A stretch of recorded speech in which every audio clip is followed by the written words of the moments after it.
Hi, Dr. Winter. Hi, Allie. And thank you so much for talking to us today about bullying. Sure, Allie. So why are kids so mean to each other? I do have 3 possible reasons why.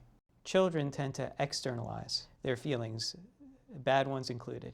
For example, feelings of frustration, anger, these are externalized. They're put onto others, other children.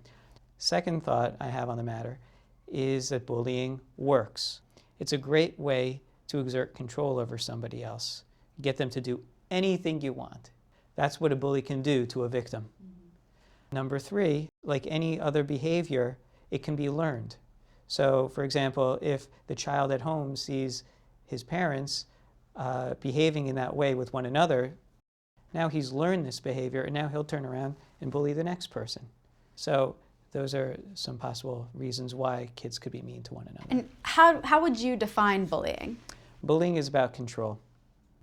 A way a bully can control somebody else is with the number 1 motivator under the sun, which is fear. It's about intimidation. It's not necessarily about actual violence itself. It could also be about the threat of something else. Threat of embarrassment, threat of humiliation, or social excommunication. It's a very, very powerful way to motivate a victim to do what you want them to do. So when does bullying typically happen? Bullying happens in a power vacuum. It could even happen in a class where the teacher could be fantastic and have great control over the kids, but the second she turns around to write on the blackboard, just in that second, bullying can happen. And now, I've been hearing a lot about cyberbullying. What is that? It's a little bit more indirect. It's not face-to-face. It could be over the internet. It could be with the use of cell phones and sending texts.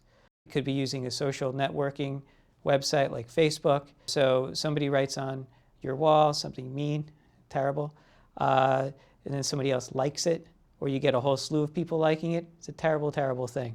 So what can we do to stop bullying? We have to think about why does it happen that a bully and a victim get matched up together. Let's sort of picture it like this. Here's the bully, here's the victim. What happens is the bully acts on the victim. What we don't realize is the victim is acting back on the bully. It's a big reinforcing arc here. And the way to break it, a very good way, is to stop the victim from responding in that way. If the victim can blow off the bully, then the bully will not act on the victim. It tends to be that victims tend to have low self-esteem. That tends to be the common thread with all of the victims. Low self-esteem is a problem. It has to be treated. So therapy can obviously benefit the victim, but what do we do about the bully?